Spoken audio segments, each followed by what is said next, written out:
السلام علیکم ګرانو دوستانو، دا ویډیو مو د روابطو کې د شک علاج.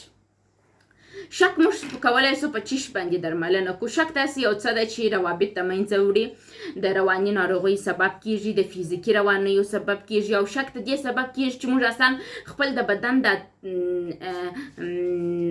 چې موږ دریږو د تعادل چې لرو، دا تعادل د منځه راوځي. ما ډېر مړونه لیدلي دي چې خپل د مېرمنې موبایل چیکوي. ما ډېر مېرمنې لیدلي دي چې خپل د مېړه موبایل چیکوي. مېړه مې چیرې ځي، مېرمن مې چیرې ځي، څه شي کوي څه شي نه کوي. دا هغه مسایل دي چې دوی عموما خپل په ځان کې چیکوي.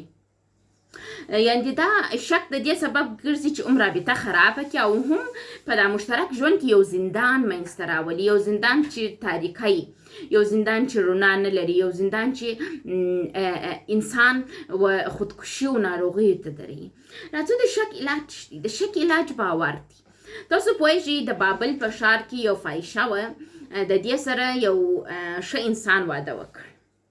دا فاحشه په فاحشهتوب عادت سوی وه او په دې پیسې ګټلې. دا ښه انسان چې واده ورسره وکړي، دی به په خبرېدی چې دا غلط کارونه کوي، خو د دې سره بیا سر نه خلاصوي، باور یې پر کوي. زه خپل پر مېرمنې باور لرم، زما مېرمن ډېره ښه ښځه ده، زما مېرمن بیبي ده. د ده باور د دې سبب سو چې دا فاحشه یې ښځه په بیبي بدله سي.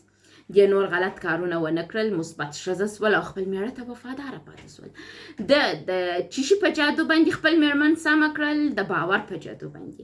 باور یوازې په ماشومتوب کې خطر لري، لیکن په مشرتوب کې باور بې له باور ژوند کول ناممکنه دي.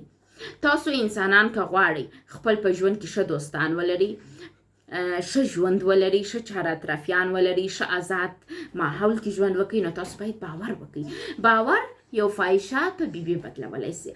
نو تاسو ښځې او نارینه کوشش وکړئ د باور څخه کار واخلي په مشترک ژوند کې. بې له باوره موږ بل علاج نه لرو، بې له باوره موږ نسو کولی دا روابطو ته په ښه توګه دوام ورکړو.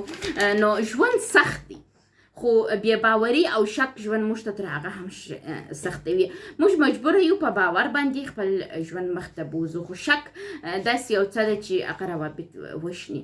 زه شخصا هیڅ وخت خپل د ژوند د ملګري تلیفون نه چیکوم، او دا زما لپاره ناممکنه کار دی چې زه د یو چا تلیفون چک کړم په دې هدف چې دا به زما سره خیانت کوي یا به دا څه کوي.